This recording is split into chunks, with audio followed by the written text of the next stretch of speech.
Ruxsat etsеңіздер, мен расми тілде жауап берсем, бары түшүнгөндөй болсун. Болгондой, барын кандай болгонуна рұқсат етсеңіздер.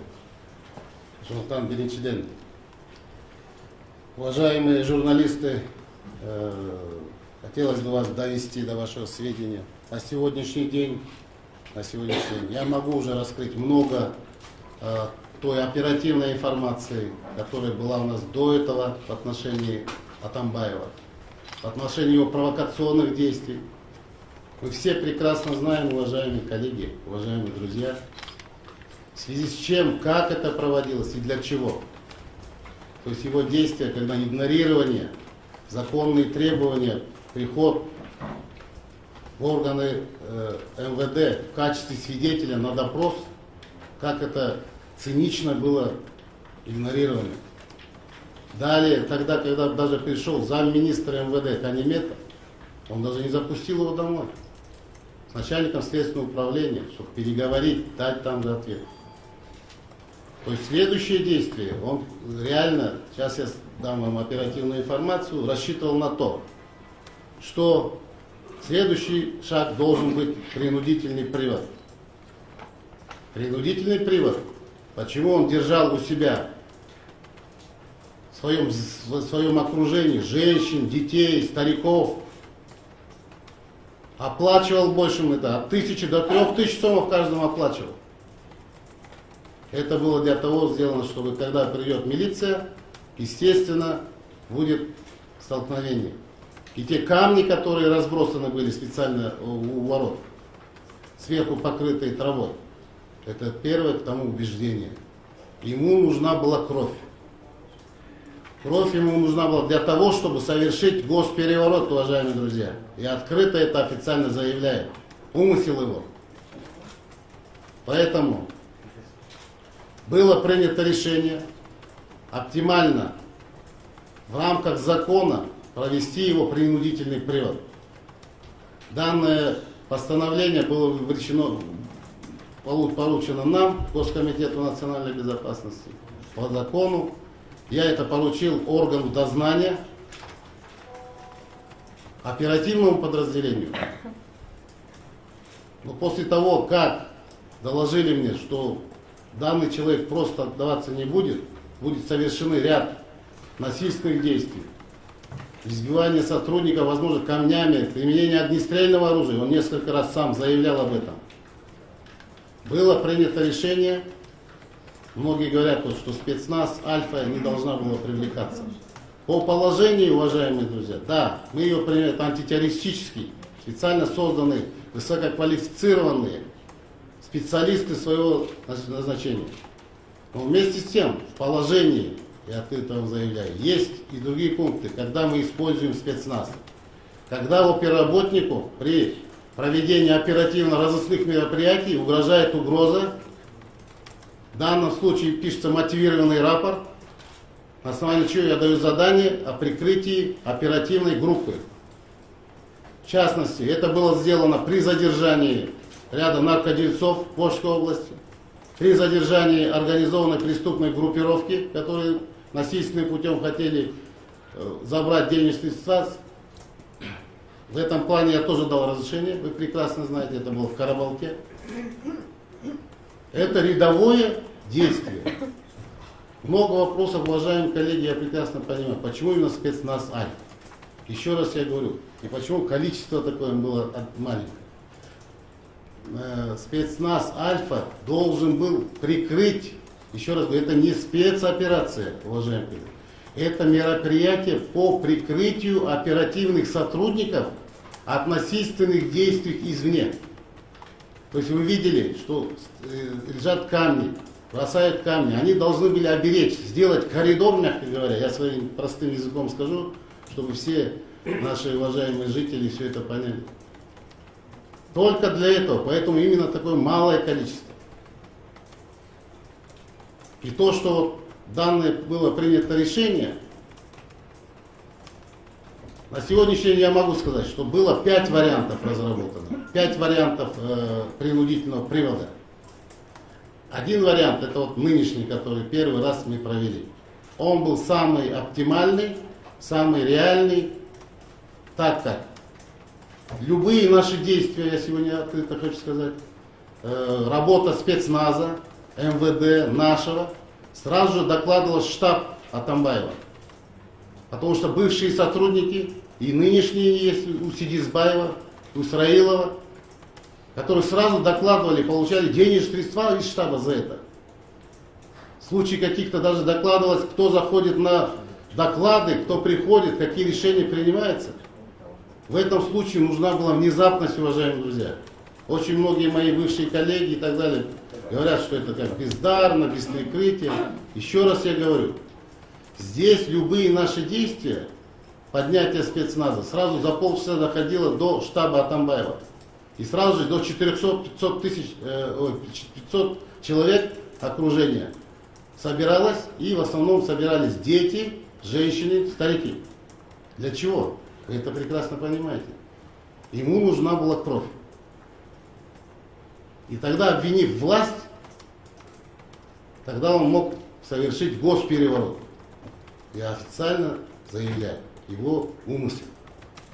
В связи с этим были разработаны ряд мероприятий. Даже вот спецназ, который должен был, почему выбрано именно было 7 число, сегодня я могу сказать, так как мы 8-го задержали, и он сидит у нас в СИЗО. 7 числа, как вы прекрасно знаете, Балыкчи проходил на полигоне Эдельвейс, проходил международный специальное назначение операция «Гром-19». Наши специалисты Альфа должны были отрабатывать там свои мероприятия. Часть поехала туда, часть, еще раз я говорю, для конспирации вывезли, об этом знали только 4 человека. В последний момент спецназ, Альфа, сотрудники были уже, отрабатывали уже на месте эти задания. И как вы видели, что он не знал, то есть штаб Атамбаева эту информацию не знал. И тот вариант, то, что он не открыл дверь, в связи с этим, что пришлось перепрыгивать сотрудникам Альфа, чтобы открыть дверь и дать доступ 5 сотрудникам, в том числе начальнику главного управления, чтобы он вручил постановление лично Атамбаеву, для этого было сделано. Но вы видели, как только перепрыгнул наш сотрудник, начали забрасывать камнями, как, я не знаю, как врага какого-то. И в это время Атамбаев, как заяц, убегает в свое логово, оставляя своих же защитников, там около 30 человек было, которые за него бросали камнями, а он убегает со своими 2 охранниками в дом, прячется. В доме основная задача была быстро не допустить его до дома. Но в связи с тем, что, как видели, бросали камнями, он успел убежать. И мало того, он из своего здания, мы полностью изучали его полностью здание. Он из него сделал целый бункер. Внутри, вы все видели, были сделаны дзоты. Это долговременная огневая точка. Специально для поражения. Все окна, двери были зарешочены. И на 1-м этаже, и на 2-м, и на 3-м. На 3-м вы видели, как там невозможно было подойти. На месте, уважаемые коллеги, я хочу сказать, у него обнаружили СВД, это снайперская винтовка Драгунова, одна из серьезных оружий, которая стоит на сегодня на вооружении у российских спецслужб, как снайперская, и у наших. Поражающая способность этого оружия, тактико-технический данные, 1500 метров, убойная сила, представляете? Там мы нашли 2 цинковых ящика, каждый по 480 патронов. Почти 1000 патронов у него было там приготовлено. Кроме того, еще 4-5 винтовок, пистолетов и остальное еще амуниция. То есть он готовился к этому. И то, что мои ребята зашли и не применив, еще раз я говорю, здесь будут вопросы, что применили оружие и так далее. Ни один человек не пострадал.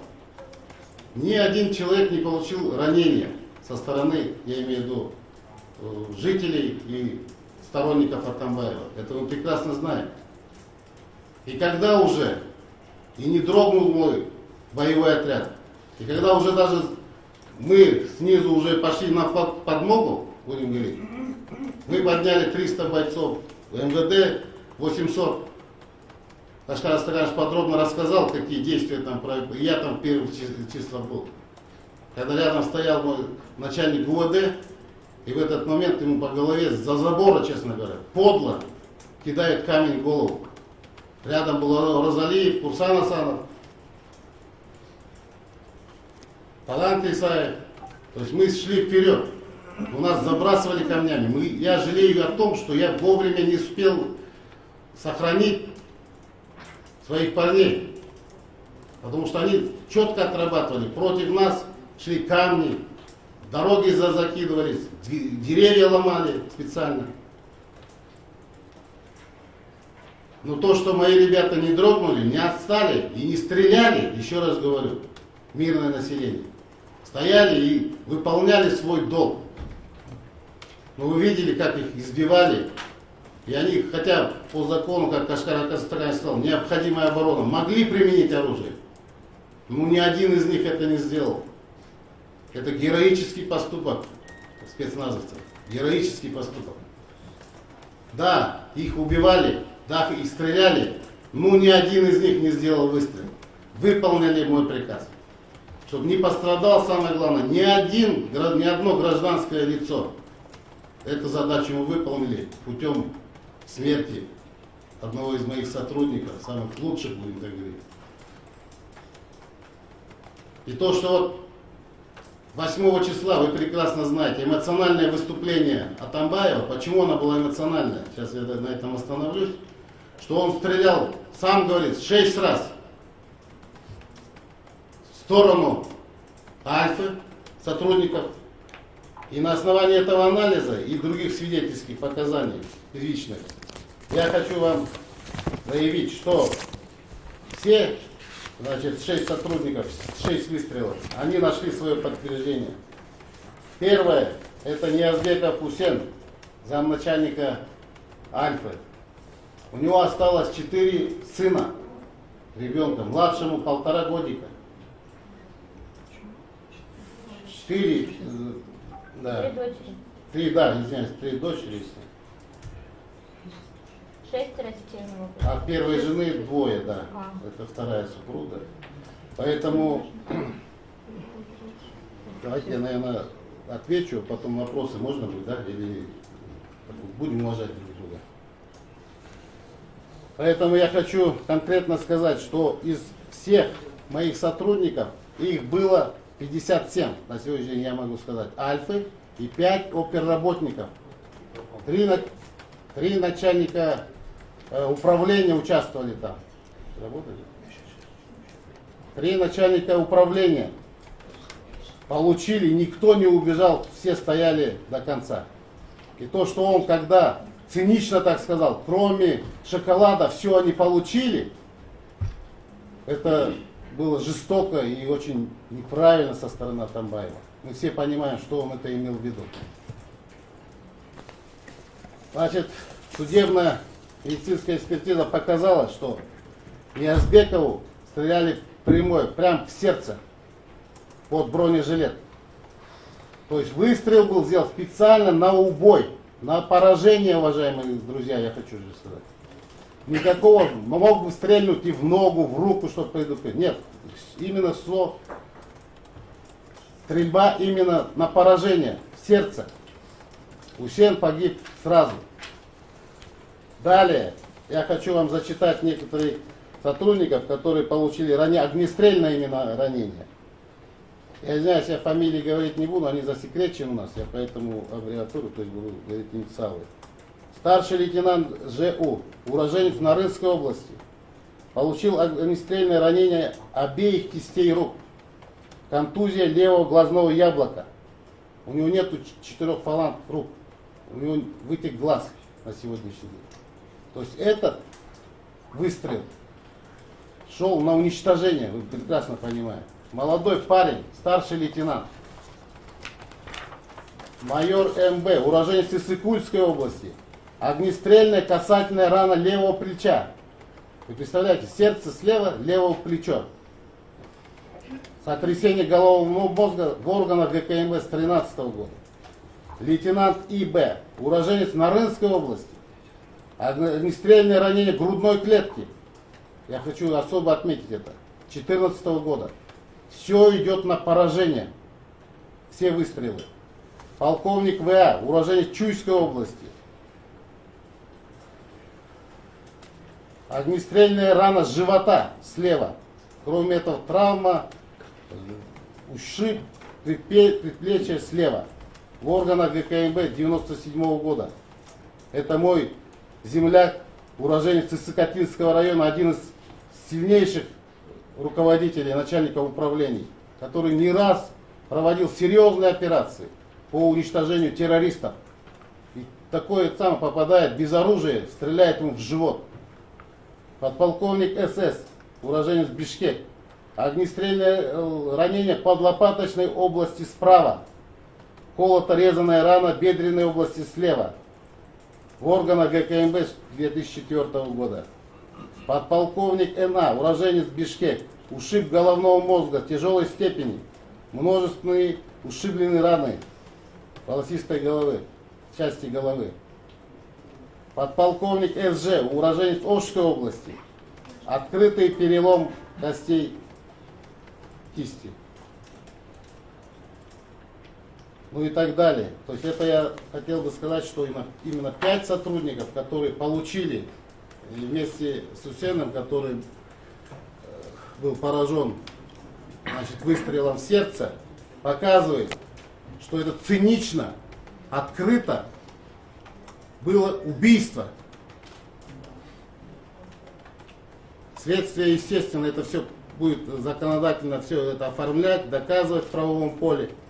Но на сегодняшний день то, что ему не удалось данным образом поднять народ, и то, что не было жертв, и то, что он в тот же день, как он хотел, значит, спуститься в город и проводить уже в ночное время свои мероприятия. Далее, уважаемые коллеги, в связи с этим, то, что удерживалось 6 сотрудников, вот Кашкар Астаканович и так далее, я так думаю, что второй вариант нашей операции, это уже, вот это я назову специальная операция, которая проводилась 8 числа. Там участвовала моя штурмовая группа спецназа, которая должна была захватывать непосредственно уже Атамбаева. И в этом случае они сработали, они были в полном вооруженном готовности. Полная боевая готовность была. И дано было указание уже действовать по обстановке. В случае применения оружия со стороны Атамбаева поступать адекватно. И по-любому мы его должны были в тот день взять. И мы его взяли. Хотя он очень много тоже говорил, что он не сдастся, что он не застрелится и так далее, и так далее. Он трус, по большому счету. И то, что он стрелял в моих ребят безоружных, цинично, это жестоко, уважаемые друзья. Очень жестоко. Это недопустимо. И то, что многие могут задать вопрос, почему именно всего 50 сотрудников? Почему именно это? Да, мы все знаем, по субботам он всегда проводил концерты. Мы все прекрасно знаем. Это в нижней части, где юрта. То время проведения этой операции было бы за то, что точно мы его взяли, но то, что он окружал себя детьми, бабушками, дедушками, это могло привести к большим потерям гражданского населения, в части в случае хаоса или какого-то действия. Поэтому было принято решение, когда их было всего 30 человек, принято данное решение о проведении указанной операции. Но если коротко, уважаемые журналисты, то у меня на этом все.